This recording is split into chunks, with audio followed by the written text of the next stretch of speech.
Hello, James here again, and welcome to another On the Road. I'm going from Edinburgh to Newcastle. This time the trip I do not have a full charge, I'm on 68%. I am going to head down to Berwick-upon-Tweed and charge up there.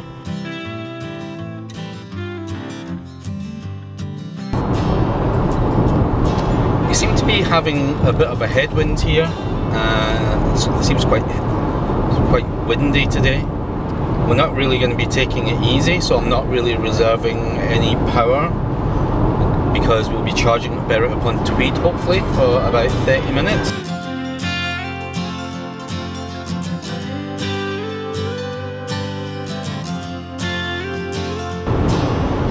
Okay, so I've decided to slow down a bit because the miles per kilowatt is reading 2.7, which is like really low. And I'm just thinking it's got to do with this really heavy headwind. I'll check once we get to Berwick and find out what the actual headwind speed is, because this isn't normally the sort of mileage that I would normally get on this drive. And also the roads are a little bit wet as well today, so we've got light drizzle here, which isn't ideal, so it's probably bringing up all the oil off the road, so it'll probably be safer to go at a slower speed anyway. So I've set it to 65 for now, and we'll see how we get on further down the road. So back at that roundabout, I basically dipped off I was doing about 65 I think it was, or 60, and I basically turned off ProPilot and flicked on the E-pedal, and the regen of that actually brought the battery back up to 1%, so it's quite a heavy regen, so it's quite nice to know that you're actually, if you're going downhill, you're going to get some of your power back that you've been using. So it's quite a nice feeling actually, watching the percentage go back up again. So I'm coming up to another roundabout, and I'm gonna turn off ProPilot and hit the E-pedal and see if we can get some percentage back or get some mad regen. Oh, there we go, 34. Wow, that's crazy. Right, I'm just gonna switch the E-pedal off because we're going uphill now, and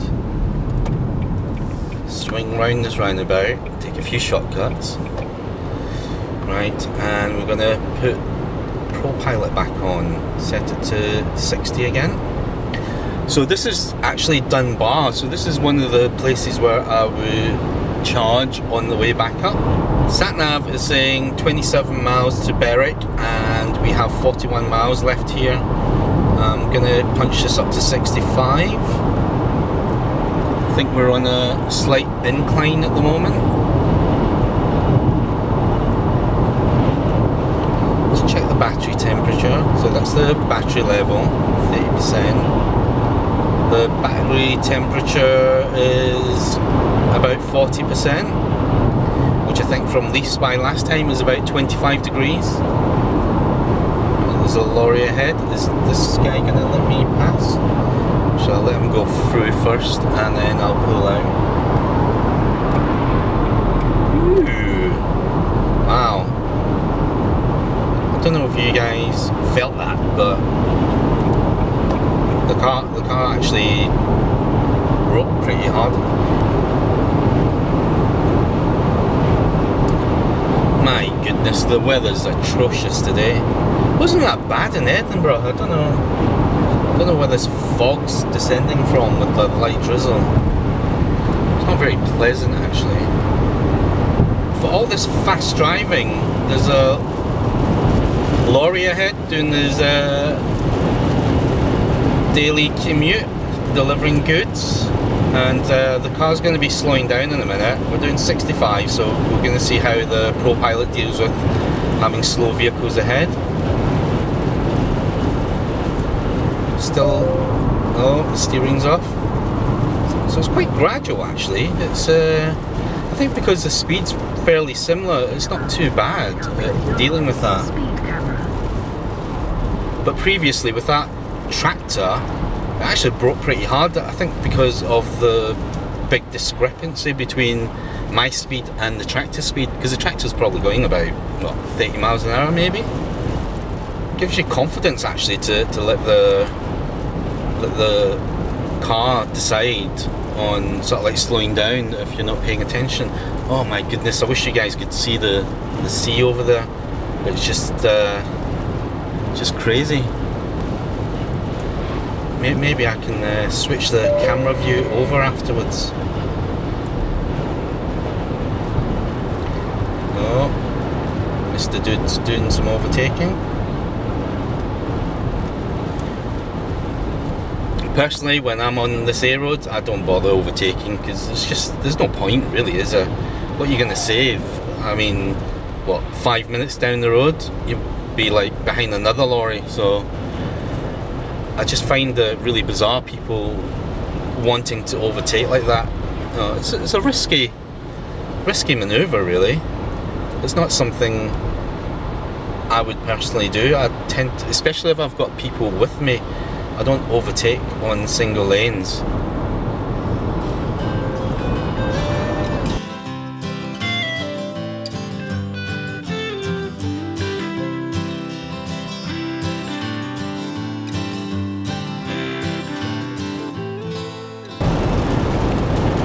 Right, I might as well talk about the ProPilot a little bit more in detail, especially if you run this big screen here. Obviously you can see that there's the car ahead and it's represented by the car icon. I've got it to 1 bar distance. You can change that so the car would start falling back a bit and keep its distance, or you can set it to 1 and get a little bit closer. So the car's accelerating forward at the moment. The big green steering wheel on the left, that actually tells you that the ProPilot is actually assisting the steering and keeping you in lane. And then the 3 icons on the right hand side that are green does the same thing. So when you're actually off the screen, it will come up. So now, just then, it basically said the ProPilot wasn't actually steering for you.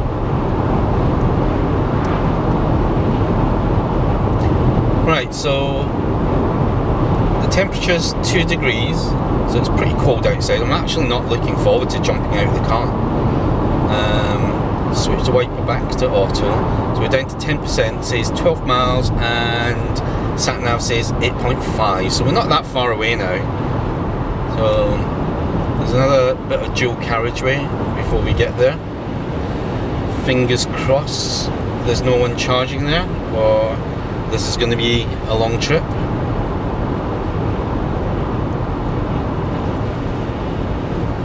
I think that's one of the problems, is that most of these destination points, there's only like 1 charge point, and if someone's actually using it, or cool. Wow, ProPilot, love it. Slows down by itself. Come on, speed up. Come on, faster. Come on. I'll steer, you accelerate. Yeah, so these charge points, only having 1 charge point is a bit naff, really. They really should have 2, because if one's down, especially if it's down, what are you supposed to do? You might, hopefully, you'll hope the DC Type 2 charge is actually working then, I suppose. Was it AC? Yeah, so you want the Type 2 to be working, at least. But at least like with 2 charge points, if one's broken or if someone's using one, you've got a chance of using the other charger. So I think ideally in future they should at least have between 2 to 4 charge points in one area, just like you would have in the petrol station. On tweed I can see the ocean, and the waves are crazy. They're just basically lapping up and down.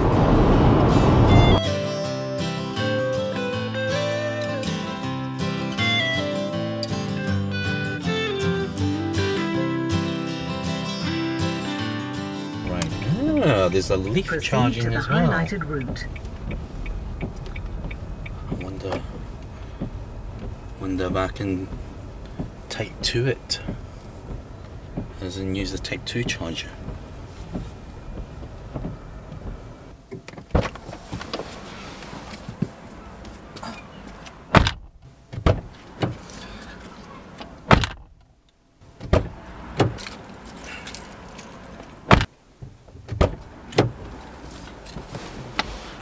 So that was a bit of a cop out. It won't actually let me charge. It's not like the one over in Glasgow where we could actually have two cars charging at the same time. It said that it needed to wait for power or something. But I'll just have to wait until this Leaf finishes charging up. Right, so while we're waiting, I thought I'll have a look at Leaf Spy and have a look and see what the car's doing. So it looks like we did quite a bit of uphill out of Edinburgh. There's a large spike there, I don't know what that is. So basically we've climbed an elevation of 259 feet. And then we basically travelled down to Berwick here in a fairly constant speed. Because it's quite windy and behind traffic, it's kind of fluctuate the speed. State of charge is 12.1%. It says 2% on the car on the dash here, and we know that's not true. Let's have oh yeah, actually one of the other things that I found which I wasn't doing correctly was here you got to manually put down what we have. So we have 2.7, so for us to get down to the actual 5% of state of charge or SOC would be 9 miles away, and then we'll be down to 5% at 2.7 miles per kilowatt if we kept on going at the same speed. The car actually says I've got 4.7 kilowatts remaining, which is quite a lot, really, isn't it? So this confirms basically what we were talking about last time. Once again, I still feel like they need to have at least 2 charge points in each location, because having one's a bit of a pain, especially if you have to wait like this. And if this wasn't actually working, I'd be charging on the AC adapter, which is like a slow charge, which wouldn't be very good either. Right, what I'm going to do is I'm going to turn the car off. I'm not sure if I had it off properly before, so I'm going to switch off and I'm going to see if I can get the AC to charge up at the same time. So I'll be back in a minute, guys.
Just did a quick pit stop at Gale, and basically I forgot to change the battery in my camera for one, and the other thing is I was checking on the weather. I completely forgot to check how cold it is and also what the wind speed is. So apparently we got snow and, well, we got sleet and rain, and 2 degrees outside roughly, and there's a 40-mile-an-hour side wind coming in from the ocean. That's a bit crazy. So no wonder the battery was like tanking it when we were coming from Edinburgh. the thing is, we've got more charge this time, so you know, if I keep it at 60 or 65, we should get there easily. But no wonder the car was like shaking all over the place previously. At least it's cleared up a little bit. Still a high winds, obviously. Yeah, so I'm just going to drive along and we'll see how we get on.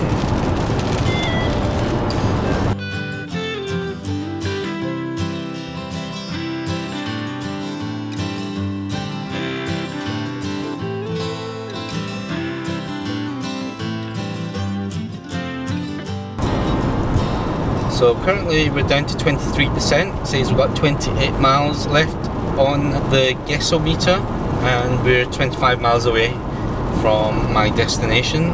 When you get 40-mile-an-hour heavy gusts of wind like that, blowing the vehicle around, you lose a lot of miles per kilowatt. It's that like 1 mile I've lost roughly, because even in cold weather, even when it was cold, it wasn't that windy. Was it like 10-mile-an-hour wind previously? I was still getting 3.7 miles per kilowatt hour with this a similar sort of temperature. But the high winds just constantly battering into the car reduces your range quite a bit. So I'm getting, you know, if people aren't using Leaf Spy like me, you'll be basically you'll be thinking you're getting about 1 mile for every percent that you get in this sort of weather, in this sort of condition. I mean, it's supposed to be spring, isn't it? You'd think the weather would be getting better, not worse. Still, it could be worse. We could have snow like this. In some places, it's this high. Look at that. So that was when we had the snow blizzard in the UK. That was by Arthur Seat in Edinburgh.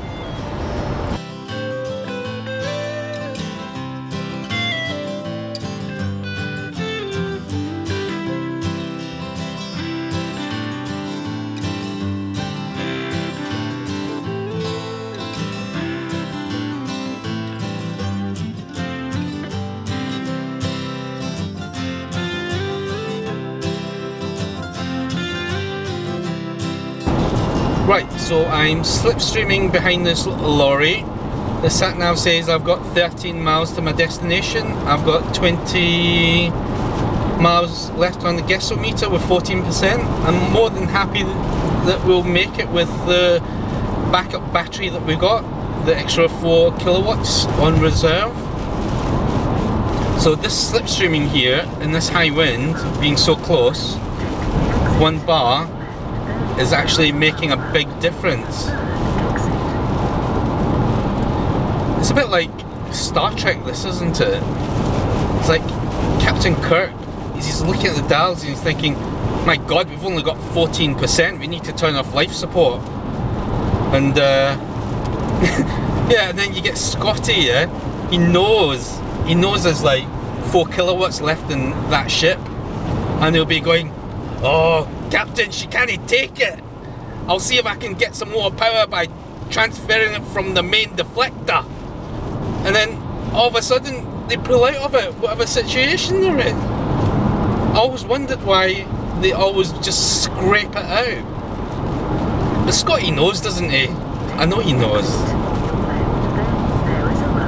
Anyway, enough of that rambling. So what did we learn from this, boys and girls? Is don't be lazy and charge your car to 100% before you set off, because you never know what the weather's going to bring. Tyne Tunnel, got my pass. Go! Oh, I'm on eco mode. Thank you for watching, and if you like my videos, please hit the like and subscribe button, and I'll see you guys next time.